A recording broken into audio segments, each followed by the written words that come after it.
Hello, math scholars, welcome back. So, today we are going to continue the questions from ratio and proportions, classroom wing question 45. So, let's see the questions. The volume V of a mass of gas varies directly as its absolute temperature. So, in this question, so that we have a relation saying that volume and absolute temperature. So you might know what is volume and what is temperature, how it is varies. So it is given that volume is directly varies with respect to its temperature T.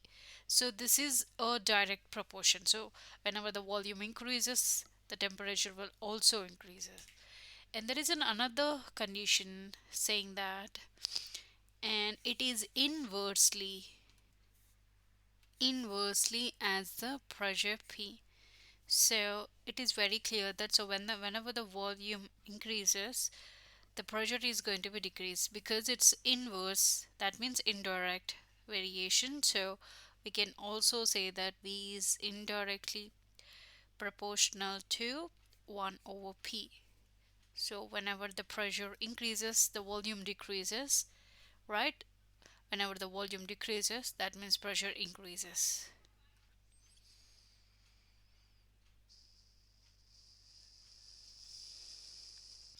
So we have got these two relation with respect to P. So volume is directly proportional to the temperature and volume is inversely proportional to the pressure. So if we combine these two equations, we can combine it as V is equals to, again, it's some constant times T and times 1 over P. So that's nothing but V equals to K times T over P. So if I want the value of K here, and I can rearrange this equation in terms of K because I just need to calculate the constant, so we can cross multiply V times P over T.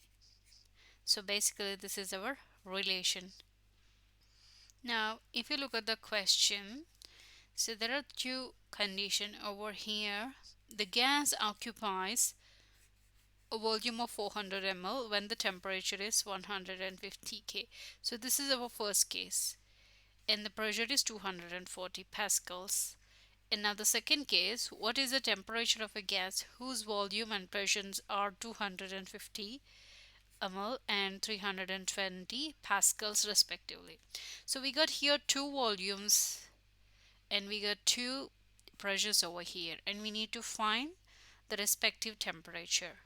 So there are two scenarios here, so and hence we are going to make this into, well, we're going to change this equation into like this. So I will say that in the first case it is going to be P1 V1 over T1 is also equals to P2 V2 T2, and which is also equals to K.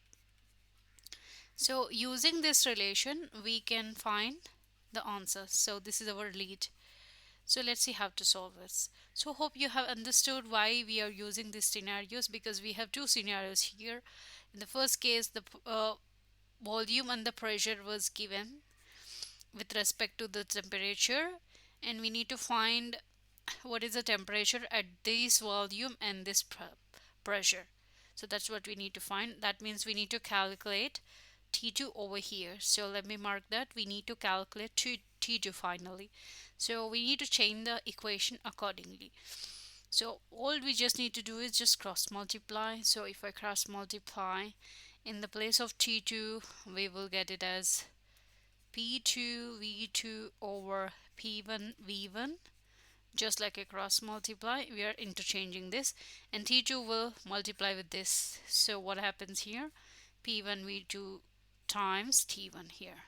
So basically that's how we have rearranged the equations here in terms of T2.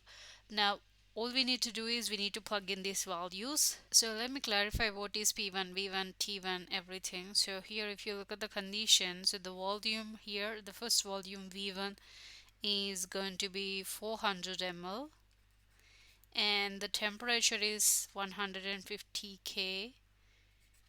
So the temperature is going to be T1, which is 150 kelvins, and the pressure, that is P1 here, is 240 pascals.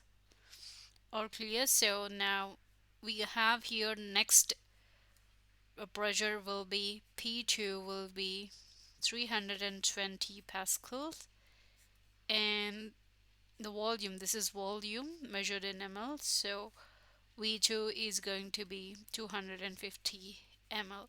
So now we need to calculate T2 anyway. So that's all about the question. So we just need to plug in these values here in this equation. That's all we need to do. So I'm going to plug in these values into the equation. So P2 is 320 and V2 is 250 over P1 is 240 and V1 is 400 and T1 is 150. So we just need to simplify the equation. So I'm just gonna cancel these zeros as it is easy to simplify. So now we all got two-digit numbers. It's easy to calculate, and we can write it as 4 times 8 and 4 times 6, and then we can take another multiple here. So that could be, so basically, so we got here 5 here, 5 times 5 and 5 times 8. You can just cancel 8 and 8 over here, and now we got 8, say 150 and 6 here. So basically, so that's 6 times 2 and then 6 times 5. So that's how we got 150. So we got, so 5 is left and 25 is this. We just need to multiply them, so which is equals to 125. So the temperature is measured in Kelvin here, so we need to write K here. So T2 is going to be 125 K. So that's what we need to find.